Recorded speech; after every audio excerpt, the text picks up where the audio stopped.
All right. Welcome, everyone, to Digital Inception, a podcast dedicated to spotlighting emerging tech in sales and marketing. Welcome, Alan Bubich, co-founder at Social HP. He is doing some very cool things in the realm of social media tools, so I am excited to get into it. Alan, welcome. Could you please briefly just introduce yourself and a little bit about Social HP, and I will get into more of a product deep dive, so a brief intro would be great. Yeah, so my name's Alan, and been in the social media marketing space for 12 years, specifically in the employee advocacy space. And what that means is helping employees at companies share content on social media in an effective way.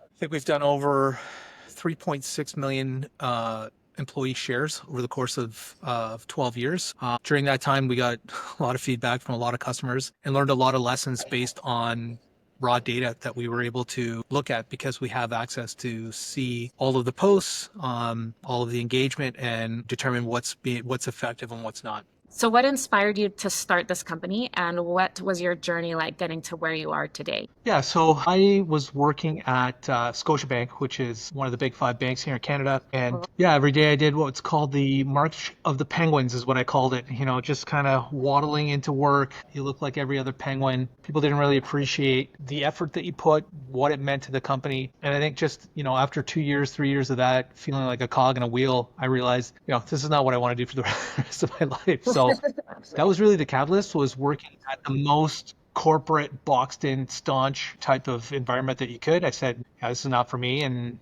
that's what kicked off my entrepreneurial journey. I think we've all felt like that at some point, but not everyone goes the entrepreneurial way. So good for you. I think as someone who's done that myself, I find it very fulfilling to do that, to build something of your own. So you don't feel like that cog in the machine. So let's get into the product, because you and I talked about it a little bit briefly before, but I found it really, really interesting. So give us an oversight of the product. What exactly does it do, and who is it primarily designed for? Yeah, so we like to say that we put the relationship into the customer relationship management tool. And basically, what our tool does is it helps you identify key opinion leaders as well as critical conversations that are happening on social media, and helps you to connect to those key opinion leaders, helps you to involve yourself in those critical conversations. And oftentimes people will say to us, hey, gosh, my LinkedIn profile kind of sucks. It's not working. I'm not getting the kind of traction on LinkedIn that I want to get.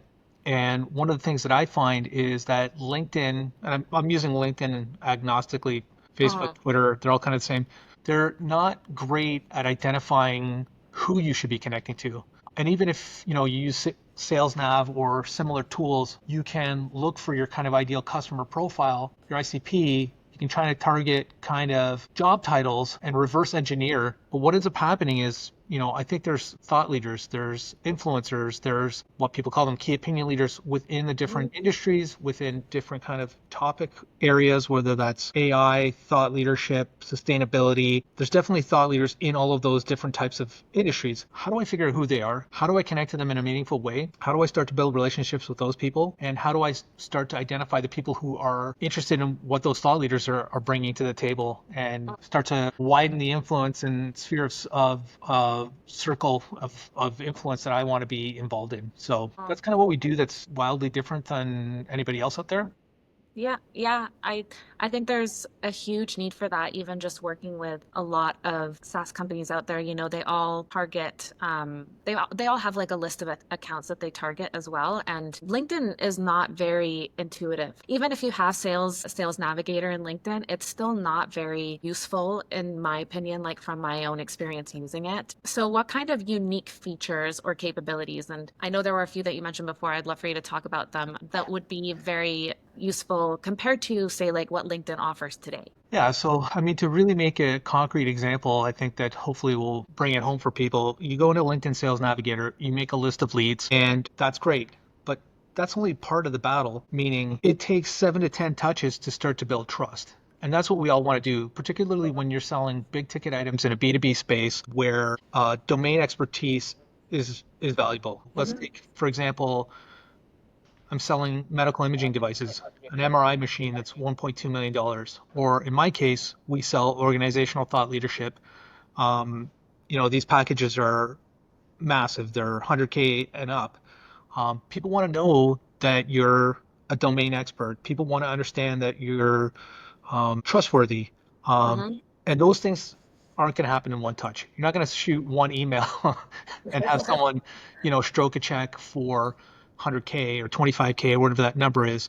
Obviously, small ticket items. If you're selling a $25 widget, that's a credit card swipe. You don't need to be worried about this type of stuff. But Hmm. once you build your list in LinkedIn Sales Nav, now your problem is, how do I start to engage with the content that these folks are creating?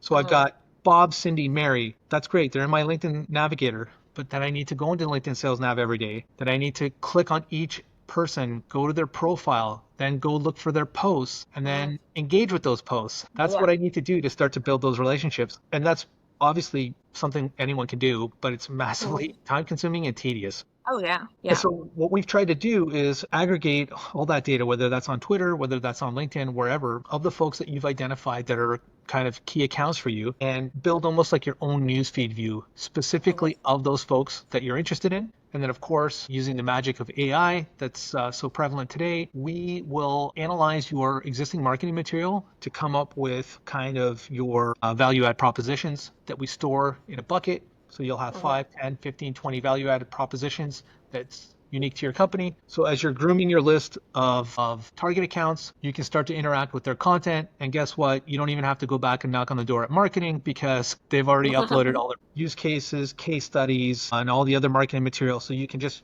literally grab bullet points from there and Mhm. start to have meaningful conversations with your target accounts based Mhm. on proven marketing collateral that's been produced by professionals. Yeah, no, I think those are really big gap right now. I remember when I was using LinkedIn Sales Navigator or just LinkedIn in general for prospecting, I would actually hit the notification bell for the like my target accounts and the people I was prospecting, and that was my system for getting alerted to when they ever posted something. Which of course, like I got so many other alerts that those would just get lost, and so I'd never actually be effective in keeping track of what those people were doing.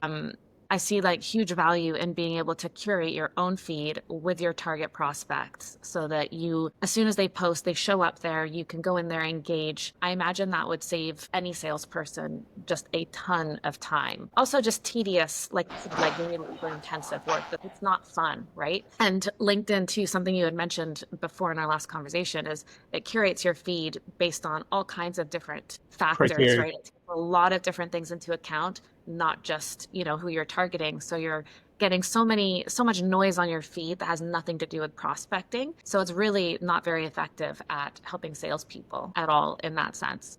Yeah, the news feed is designed to keep you scrolling. It's not Yeah. designed to help you win new deals.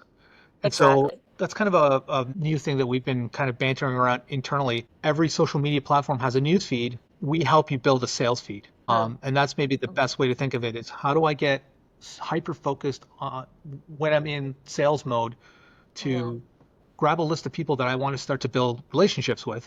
And the second part that we've added recently is we do kind of a full circle with your CRM. So we'll fully Mhm. integrate with Salesforce, Dynamics 365, HubSpot, and let's Nice. say, Allison, you're a sales rep working on my team. As we Mhm. drop new leads into Salesforce, we'll automatically go search for those folks on Twitter, on LinkedIn, so on and so forth, so that your sales feed is automatically updated and in sync with the leads that you have, so that you can continuously manage and monitor that. And to me, when I think of the word CRM, I always find it to be kind of amusing because it's a customer relationship management tool. And it's the furthest thing away from being a relationship at all. It's like so antiseptic. It's like they're literally a line in a database. Yeah. Yeah. That's what they are. It's And a storage system. what's that? It's a storage system, It's a basically. storage That's all system. it is. There's no relationship at all. And Mm. I can't think of a relationship that I've built through email marketing that has resulted in business. And what I can think of, I was kind of joking around with my business partner, Brad, yesterday. I can actually think of 5 different people that I've met through LinkedIn that are seminal to my business on an ongoing basis. Like the social media relationships turn into real business. That's kind of Mhm. one. Two, CRMs don't do their job. They Mhm. don't actually build relationships. They build email marketing drip sequences and reminders for you to call people. I don't know how effective that is in actually convincing prospects. Probably works really well with customers who are Mhm. kind of already in the circle of love, so to speak. But if I'm Mhm. trying to woo a new prospect and I'm trying to convince them that I'm trustworthy and that I'm going to show up and support them and do all the other things that they need done in order for them to have that level of trust to sign off, is that going to happen on email? I don't know the answer to that. I don't feel like the answer is yes, personally. Yeah, and I think it's really just one touch point of many that is required to engage someone, you know? Like you said, it's kind of amusing that they're called a customer relationship management system because they don't really help build relationships. I think there's a lot of evolution that CRMs would need to do to kind of live up to that name. And I think that more and more marketers these days are realizing as well that social media, specifically LinkedIn, if that's where your target audience is, which it is for most B2B companies, is, you know, that's kind of the new channel for prospecting. And it's not just about blasting DMs out there to someone who fits a criteria that you pulled from Sales Navigator. It's about building those relationships with commenting, getting involved in the conversations. And CRMs don't really help you do that. Like I know they like a lot of them do now have an integration with social media platforms where you can schedule your posts to publish a certain day and time, basically whatever the Hootsuites of the world do, right, is like a scheduling platform. But again, they haven't gone beyond that. So that's just one small piece of it. It's really not to do with building that engagement that you need. And you said it takes like 7 or 8 touch points, probably like more as well, you know, in the case of enterprise. And it takes, I think, like 7 hours of engagement with a prospect before they're going to consider buying from you. So the more ways we can do that, and social media is such a big place for that. Like that's where most people's audiences are spending a lot of time daily. And what does that split look like now? Maybe it used to be more email, but I mean, LinkedIn hasn't given creators the ability to publish for that long. Like I'm not sure of how long they've been allowing that. But I remember when it first came out, you know, where you could actually publish your own content and post. They never used to do that. So LinkedIn has really evolved in that sense to start building those relationships. And, you know, even LinkedIn influencers marketing has been really new in the realm of marketing. Like that's how we see marketing evolve, and that's how smart companies are building opportunities now, building business opportunities is on LinkedIn, leveraging that relationship building aspect of LinkedIn now. So, and tools are really far behind in helping really use that to their full advantage. And I think you've named a few kind of tools there, whether that's the CRM that allows you to post or Hootsuite that allows you to post at scheduled times. To me, when our company really finally got into a deep dive in terms of what makes some of the most influential people on LinkedIn successful, what we realized is the ratio of the number of times they post to the number of times that they're engaging, like, or reacting to other people's content or commenting on other people's content, we found that that ratio was significantly different than people who were failing. So, you know, one post to 10 comments is kind of where you want to be sitting. And when you talk to Hootsuite or Sprinkler or Sprout or any of these folks, they always tell you the same thing. You got to post more. If you want to be successful on LinkedIn, you got to post more. Right. To me, I think that's bullshit. I think it's a complete lie. You know, if I stand on a mountaintop and I scream at you for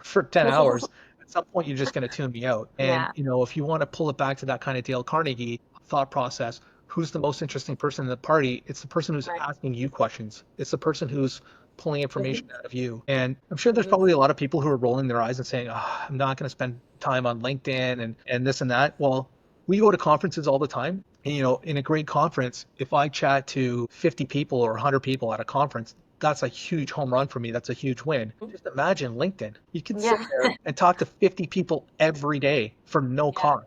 So I kind of been looking at it, you know, with a new set of eyes where I'm like, geez, this is a conference a day. And that's kind of the first thing. And then the second thing that someone said to me that also kind of really changed my opinion on how to think about LinkedIn is it's you telling your brand story. It's more of a, you know, being a storyteller and less, you know, starting to feel like that word influencers feels taboo. And it's not a situation where you want to sit there and be a TikTok star and teach people Right. new dances on LinkedIn. That's for sure. But if Yeah. you can kind of climb that ladder, the pyramid to that, you know, founder to founder, helping people solve real challenges and real problems, and solution selling in a way that's valuable to your customers. Mhm. That's huge. Yeah. That's not going to make you feel like you're a TikTok influencer. That's not going to make you feel like you're being inauthentic. That, that's the strategy that you want to employ, coupled with the fact that if you're not talking to the right people, if you're not in the right room with the right people, of course, none of this is going to work. And so having the ability to say, who are the key opinion leaders in the industry and in, the line of business that I'm in, because obviously some of these bigger companies have multiple lines of business. I want to talk to the top 100 AI influencers that are in fintech. Being able to identify who those people even are is the first and most important challenge, in my opinion. Yeah. No, absolutely. It's the right people and then putting in the time. Like what you said, one post to 10 comments. And I've actually heard that before. And I personally tried to follow that advice. You know why I didn't follow it? Like I tried my best. It was so time consuming. I couldn't be consistent with it. But again, it was all the steps, all the clicks that I had to take every day to find the right people, verify like, is this the right person? And then scroll down to their latest posts, etc. And then make a comment and make it like a really thoughtful comment too, not just put something in there that's meaningless, right? It's all so time consuming. And there's there's seemingly no good way to make that process efficient. But that's what I think one of the big problems that social HP really solves is, again, that curated feed. And I keep coming back to it because I think it just adds such incredible value, right? And then the other point that you made too about storytelling and like telling your brand story and not just pitching and promoting on LinkedIn. Definitely, like I couldn't agree with that more. I mean, I think, and more people are starting to realize that too. I just cut my own thought off here, but there's also a difference between posting on a brand profile and then posting on a personal profile. Like if you're the CEO or founder of a company, you're going to have much more success posting on that profile.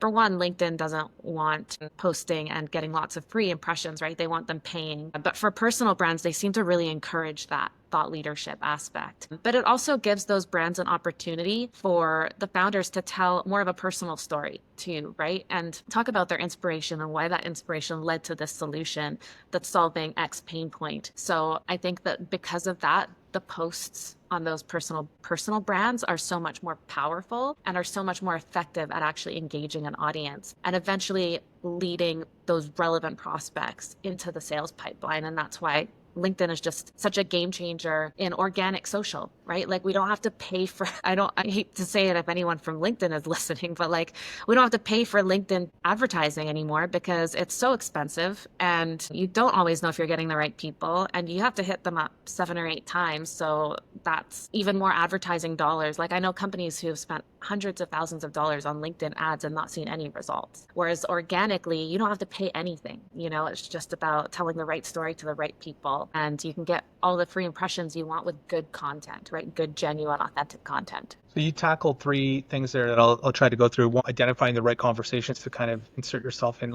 I'll come back to that. The second one is kind of storytelling through your executive body. And then the third one is, what does this do in terms of advertising dollars? So let me tackle all 3 of those. The first one, we've given you the magic cheat code for that as well. So we had the same problem. We are in the thought leadership space. We identified 363 thought leaders within the thought. I know that sounds very meta. But we identified 353 thought leaders within the thought leadership industry. How do I keep track of 353 people? It's impossible. So again, this is where you want machines to do the work. You want AI to do the donkey work, the heavy lifting, and then you want humans to inject themselves where appropriate. So what we do is our system will monitor those 353 key opinion leaders. And what we do is we surface their best posts. Their top 5% of their posts get surfaced. We call them critical conversations. So Allison, let's say you're monitoring 20, 30, 40, 50 people. You're not monitoring them anymore, right? So we identify them by the number of followers they have, the frequency that they're posting on a specific topic, and then you tell us geographically the locations that are valuable to you. For us, it's North America. We don't care about influencers from China or India or the UK. So if someone hits our target market, which is at 353, and if they post, and their post is their top 5% of their posts in terms of engagement, I'll automatically get a notification to my Teams or Slack that basically says, hey, Alan, Sarah just wrote this post. It's blowing up. It's super, engaging. Everybody's talking about it. You should jump in and insert yourself into this critical conversation. And so that's one of the things that we've done to make it even easier for you to, because people are posting every day. There's so much volume of information to get through. that's not a job for a human being. That's a perfect job for AI. So that's the first part of the cheat code. The second part, which you talked about, is okay. Now I got to read this and create a meaningful response, and I'm looking at a blank, piece of paper. How do I do that? So that's the second part that we kind of touched on briefly. Our system has all of your value propositions stored within it. We'll read the post, and our AI will look at the different value propositions that your company offers and try to match that and create a response that's in your tone. It's not perfect, of course, it's AI, but it serves it up hot and fresh for you to just kind of make a few tweaks and off you go to the races. That's the first thing. The second thing you were talking about was the impact of executives on storytelling and the kind of reach that they can achieve. So I've got a couple interesting stats to kind of lay at your feet in terms of that.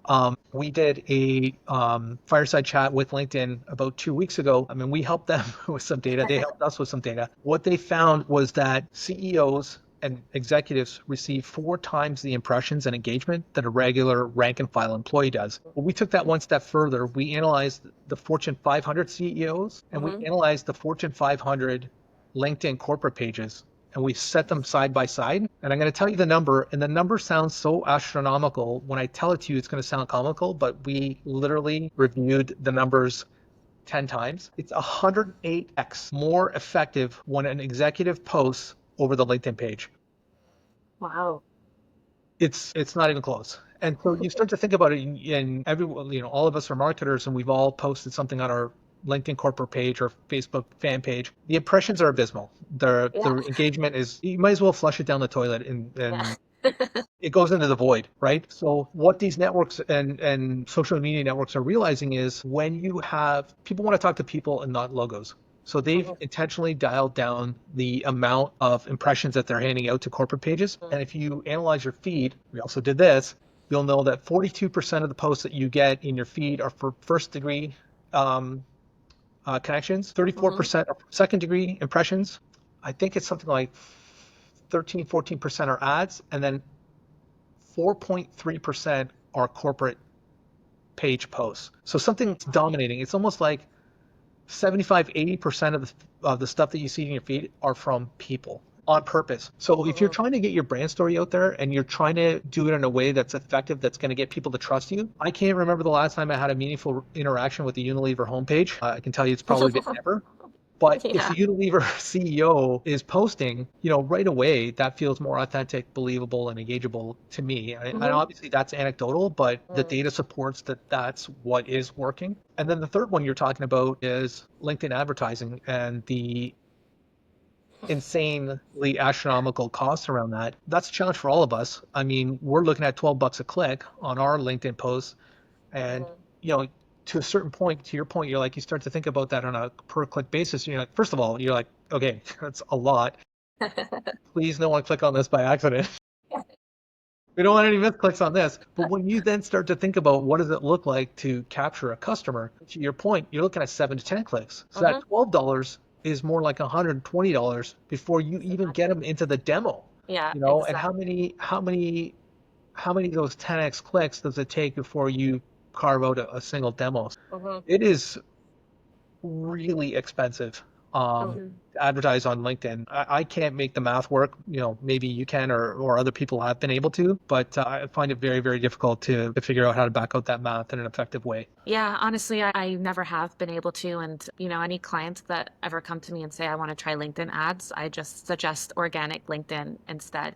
I mean, I know it's a longer game, but if you're looking to build a brand and, you plan to stick with it for a while, and you have no intention of kind of throwing in the towel, the organic investment takes longer, but it's well worth it. It's really, really worth it. And I know companies who have built their audience, and 70% of their new business leads come from their LinkedIn channel, their organic LinkedIn posting, because they've really built a relevant audience on there. And that's better ROI than any amount of LinkedIn spend on paid advertising will ever get. Of course, it's more immediate, right? So if you want to reach that LinkedIn audience right away and you don't want to wait for organic impressions to come as you build your profile, yeah, you can do that. But again, like you said, 120 for a lead, that in my experience is just the lead. It's not even a demo. It's a lead. They're in your CRM. You do X number of follow-ups, sometimes like 70-80% don't even reply. And you only get 20% engagement from those leads that were already expensive to begin with. So I think there's better alternative ways to spend advertising dollars. Yeah. So it's interesting that you mentioned organic, and this is one of the things that always, for me personally, blows my mind, which Mhm. is companies are willing to invest so much into so many different marketing buckets, but they seem remiss to try to invest in LinkedIn organic. And here's why I find that interesting to me. They'll spend a fortune on SEO. And Mhm. if you look at SEO, like, 'cause you're looking at, let's talk organic channels, right? SEO being the most obvious. Google is your absolute enemy. They hate they're pushing your SERP results down past 10 ads. Let's start there. Yeah. Second of all, if you do their evil bidding, which is write a perfect article that answers a question that someone's trying to answer properly, they now steal your answer Yeah. and put your answer at the very top without giving you any street cred for that, without trying to drive them to your Mhm. website with Mhm. those their AI answers. Now pull it out.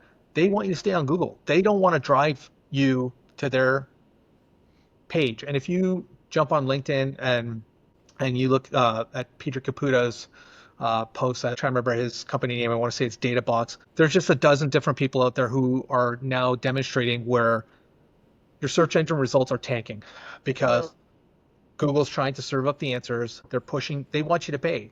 They want you to Mhm. pay for clicks. So there's 10 or 15 ads. And now if you're even second or third, you're at the bottom of the page. Right. So search engine results are tanking. A lot of people are now using ChatGPT and other types of tools like that for search. GPT is not driving them to your website, not in the way that Google was. The second Mhm. one is email marketing. Man, good luck with that. Like Apollo and Seamless AI and all these AI tools have an absolutely obliterated email marketing. I open my email, I've got 153 emails from different people asking me if I want automated lead, whatever, Right. gen. Like Yeah. it's overwhelming. So imagine trying to cut through that noise to get to your customers. So, email marketing, which is, a pseudo organic traffic, to Mhm. me, that's tough sledding. Maybe someone else can figure that out, but it's pretty challenging. I don't know what your inbox looks like, but I'm getting a ton of it. So Yeah. where does that leave you? What's your alternative now for driving organic traffic? I Mhm. feel like there's literally the only sandbox left is your personal feed on LinkedIn. And Mhm. I think it's the one that has kind of a moat built around it. I don't think there's a scenario where anyone will make you pay to post on your any personal social network. I think if that's Facebook, Twitter, LinkedIn, they might as well shut down. Like, can you imagine someone turned around to you and said, you got to pay for LinkedIn now on a personal level? People will flock to Sky Blue X. They'll leave. That will create a mass exodus. Yeah. So your personal profile will never change. And then the second thing that I like about that is, people are like, well, why would I lend my personal network to the company? That Mhm. seems insane to me. Well, everywhere I'm looking, it's mass layoff after mass layoff. I mean, the last 4 months has been a bloodbath. And Yeah. I have a personal friend of mine who never posts on LinkedIn. Right. And he was a rep at Salesforce for a decade. And Mhm. so I hadn't seen him post in a decade, lost his job in this last round of layoffs. And what do you think the first thing he did on LinkedIn was? Started Post. posting. Yeah. Too late, man. It's too Yeah. late. You're Mhm. now out there going, I'm desperate. I'm Yeah. desperate. I've ignored this channel for building relationships, proving my value, Mhm. increasing my sphere of influence. And damn, I'm up shit's creek now. Now what do I do? Now I'm going to grasp at straws and hope that there's someone within my network that I haven't touched in years can help me versus the people who are super influential on LinkedIn, they're getting job offers all the time. So you Yeah, it's want to be true. posting. You want to be, sought after. You want to be promoting yourself because that's what Mhm. that does is when you're positioning yourself as a thought leader for your company, you're also positioning yourself as an attractive employee to have for other companies. Yeah, that's very true. You've got to think of it in both ways. Like, it's for yourself that you're building it, really. You know, like the company, yes, they benefit from that, but if anything, it makes you more valuable to the company. And it makes you more valuable for yourself, for your own, whether you start your own business after you get laid off or you want to get another full-time job. It's going to be beneficial in that way too. So I totally see that there's huge benefit for anyone to to start building their LinkedIn audience. And they don't have to be an influencer, just something, right? To keep their audience engaged so people still know they exist out there. Yeah. And something that you said actually that I thought was really interesting is email as a channel and how it's really just gone downhill in terms of effectiveness because everyone's doing it and they're just kind of blasting people and everyone gets, their inboxes are flooded with pitches. And something that I think is interesting about that is you can actually use your organic LinkedIn relationship building tool to help augment email and make it better. So by getting all of that data from LinkedIn on your prospects, you really can create like a next level of personalization, when you actually do your email. And the email becomes really thoughtful and personalized. And personalized, I don't like that word because I feel like it's so broad and everyone says, oh, you've got to personalize your marketing, but to what extent, right? Like, hi, first name, I see you work at X company is not really personalization. Some people think that's personalization, but you can really get hyper personalized, like, oh, you posted on LinkedIn a few days ago about X, Y, and Z. And I find that interesting because